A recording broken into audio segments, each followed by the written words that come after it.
In the city of Chicago, on one cold, dark night, a blizzard was setting in, and a little boy was selling papers on the corner. The people were passing him by, trying to get home and out of the cold.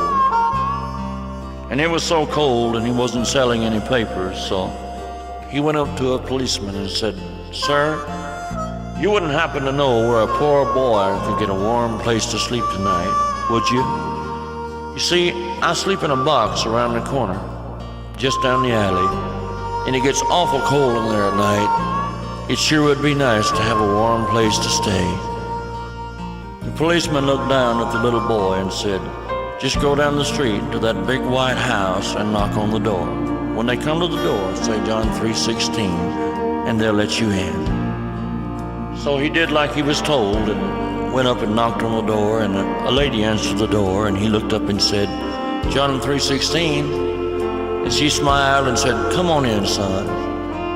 And she took him and set him down in an old split-bottom rocker in front of a big old fireplace, and then she went away. As he sat there a while, he wondered to himself, John 3:16, I don't understand it, but it sure does make a cold boy warm. Later she came back and asked him, "Son, are you hungry?" And he said, "Well, just a little. I haven't eaten in a couple of days. I guess I could stand a bite to eat."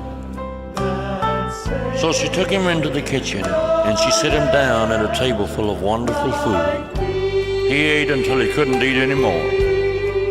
And he sat there wondering to himself, John 3:16, I still can't understand it, but it sure makes a hungry boy full. Then she took him upstairs to a bathroom with a big old bathtub filled with warm water. As he soaked, he thought to himself, John 3:16, I don't understand it, but it sure makes a dirty boy clean. You know, I never had a bath, not a real one. The only bath I ever had was when I stood in front of an old fire hydrant and they flushed it out. The lady came and got him and took him to a room and tucked him into a big old feather bed. And she pulled the covers up around his neck and kissed him goodnight. And then she turned out the lights. As he laid there in the darkness and looked out the window at the snow coming down on that cold night, he thought to himself, John 3:16, I just can't understand it, but it sure does make a tired boy feel rested. The next morning she came back up and took him down to that same big table full of food. And after he had eaten, she sat down with the family Bible, and she said, Son, do you understand John 3:16? And he said, No, ma'am, I don't. The very first time I ever heard it was last night when the policeman told me to use it. So she opened the Bible to John 3:16 and began to tell him about Jesus.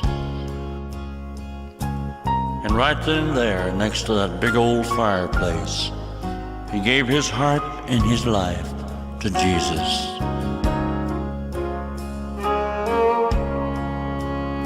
And as he sat there, he thought to himself, my, John 3:16, I don't understand it, but it sure does make a lost boy feel safe.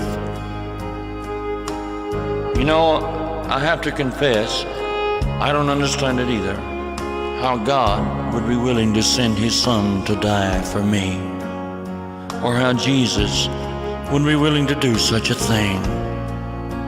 I don't understand it either, but it sure does make a life worth living.